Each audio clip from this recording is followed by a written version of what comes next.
Hi guys, welcome back to the channel. If you're new here, my name is Nosa.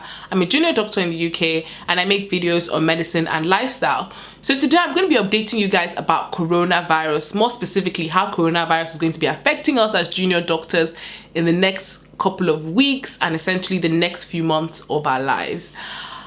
I'm currently self-isolating because I developed a dry cough on Sunday and today is Wednesday, so I've just been at home without a fever, no shortness of breath. I generally feel well. I did have a runny nose and a blocked nose, but otherwise everything's okay. I'm following the guidelines which do say that you should self-isolate for 7 days if you've got symptoms. That is a dry cough and or a fever, and if you have anyone at home with those symptoms, then you should be self-isolating for 14 days. And the 1.5 million people that have been considered high risk have been sent letters about how they should be isolating for 12 weeks. So yeah, I'm going to be updating you guys on what has changed and what is going to be changing for us in preparation for what is the worst pandemic of our lifetime. I just wanted to quickly touch on something on how the expectations with coronavirus. Now, I think a lot of people are expecting that they might not get coronavirus, but I just want to let you know that the expectation is that everyone, well, not everyone, but most people are going to get coronavirus at some point. What the NHS is trying to do is limit everyone getting it at the same time, because although most cases of coronavirus are expected to present like a flu-like illness, so what we consider mild symptoms, there will be the minority of people that would be critically ill and would require intensive care.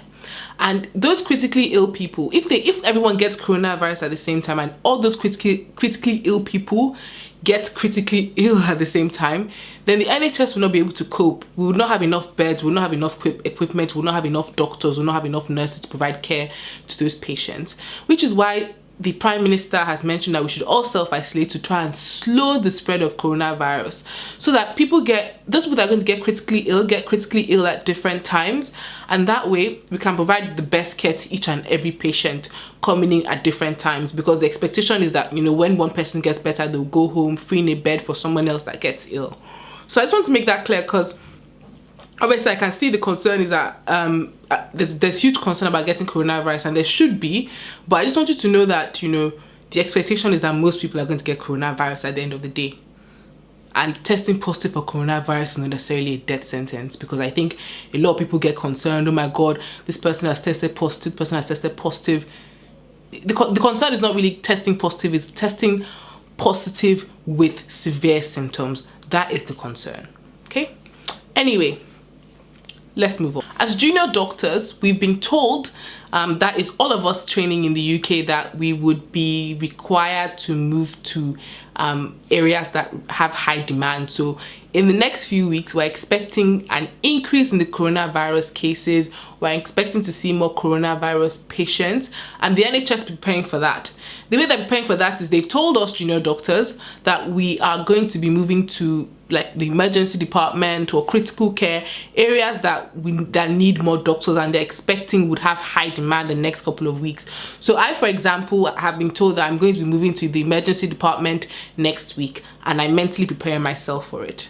Initially, when I got the email I'll be moving to the emergency department, because I'm currently working in a GP practice, I felt a bit anxious, I'm not going to lie. But then that anxiety quickly went away, because I suddenly felt more, you know, I felt a bit excited, if that sounds crazy, but I felt a bit excited about going to help people. And I forget sometimes that we're actually putting ourselves at risk, because I realize I'm putting myself at risk, but sometimes I don't think I understand the gravity, because I just do it without thinking. And I think that that's the case for a lot of my colleagues. I think, you know, medical school, even working for the NHS so far, has kind of prepared us to an extent for this next step, which is, you know, this crazy situation, this crazy time. You know, junior doctors have sometimes had to work in unpleasant conditions or, you know, difficult situations. And I think now that this is happening, I kind of feel prepared for it, if that makes sense. And not to say I'm not going to get overwhelmed, not to say I'm not going to cry sometimes or, you know, get upset, but I feel like I could provide some benefit to people coming in, and that makes me feel good. It makes me feel like I have a purpose. Must say, I feel bad for my colleagues that, you know, have been working in ED for the past few months and being told they have to stay in ED the next few months. I think that it's going to be quite stressful for them, but I also think they should understand that this is a situation that nobody has really experienced so far, and we're just making sure that patient safety is the priority. So yeah, it's difficult times for all of us ahead, and I can understand why some doctors might be more anxious than others. I would say I'm more in the middle. I'm not really anxious. Like, I have times when I'm feeling a bit more anxious than others, but in general, I feel positive that we are going to get through this, you know, easier than we think, I hope. But we're obviously preparing for the worst possible outcome. I'm not sure this is confirmed, but I've even heard that, you know, final year medical students are going to be on the wards as well, and they will definitely be beneficial. I know some people might not be happy about thinking that, you know, doctors that haven't graduated shouldn't be coming, but actually they've already gone through those difficult years of medical school, and I definitely think that, you know, their help would be welcome. Even if it's just helping us put cannulas in people, anything would be helpful at this difficult time. So, you know, thank you to those final year medical students that would be joining doctors on the ward, although I haven't heard about it officially, but I've heard about it on Twitter. In terms of training, I think a lot of us are feeling anxious about what this means for our training. Oh, and I just wanted to mention, by the way, guys, I got into GP training in London starting in August this year, so yay! I'm really happy about that. But anyway, obviously before I can start GP training in August, I need to finish my foundation year 2 training, and a lot of us are concerned about how this affects our training. My voice. Sorry. A lot of us are concerned about how this affects our training, because there are loads of things we need to get ticked off before we can, you know, finish our training every year. And for one of them is attending mandatory teaching, which is meant to be once a week.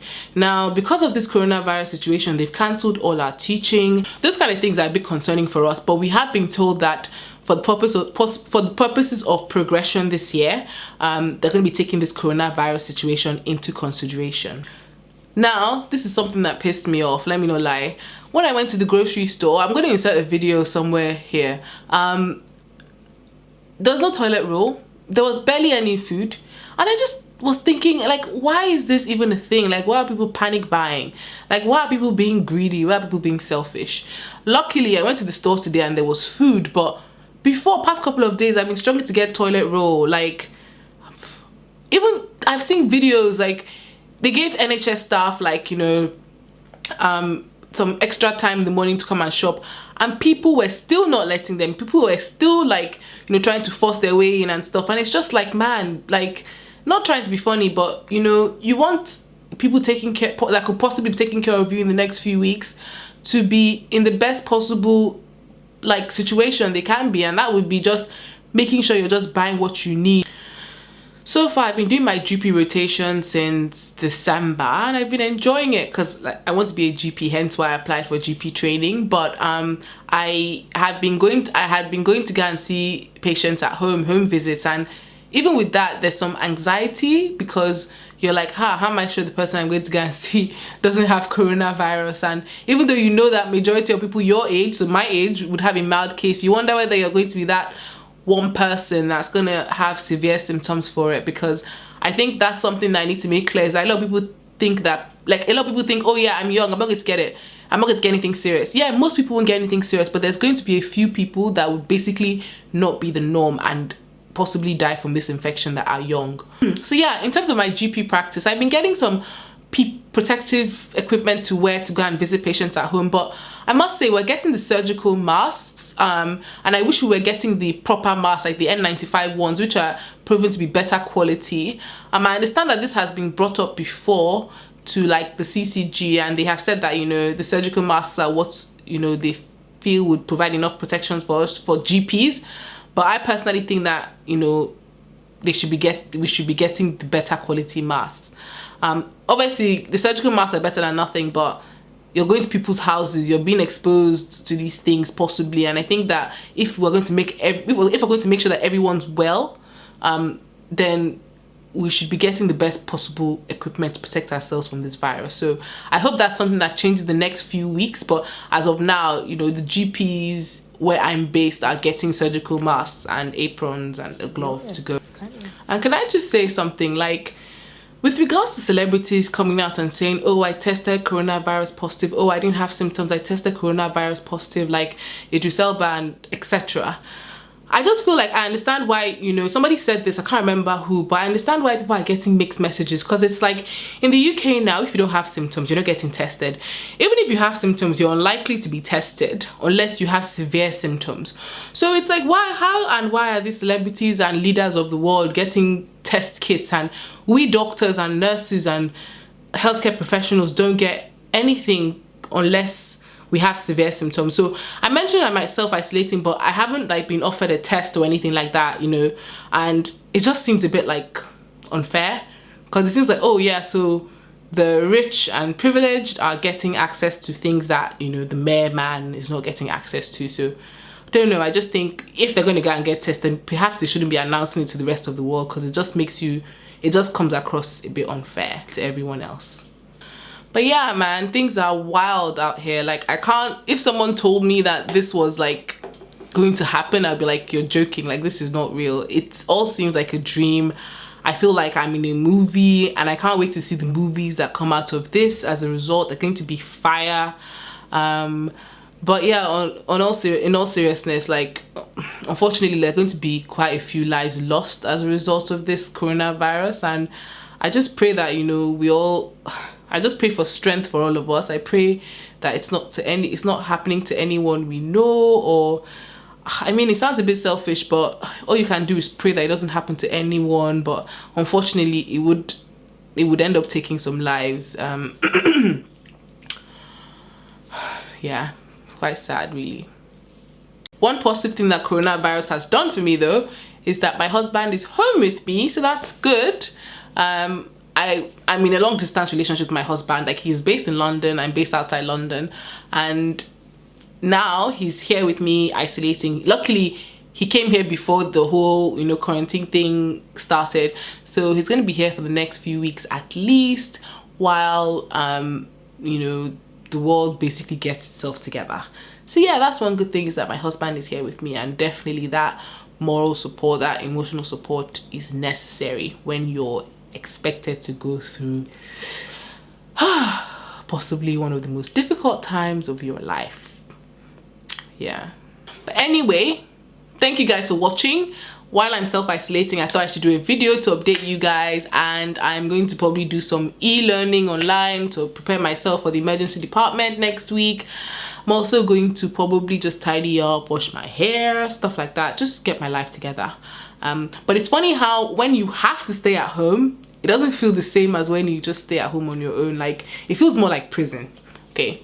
And I guess this is how prisoners feel when they have to just be in one space all through.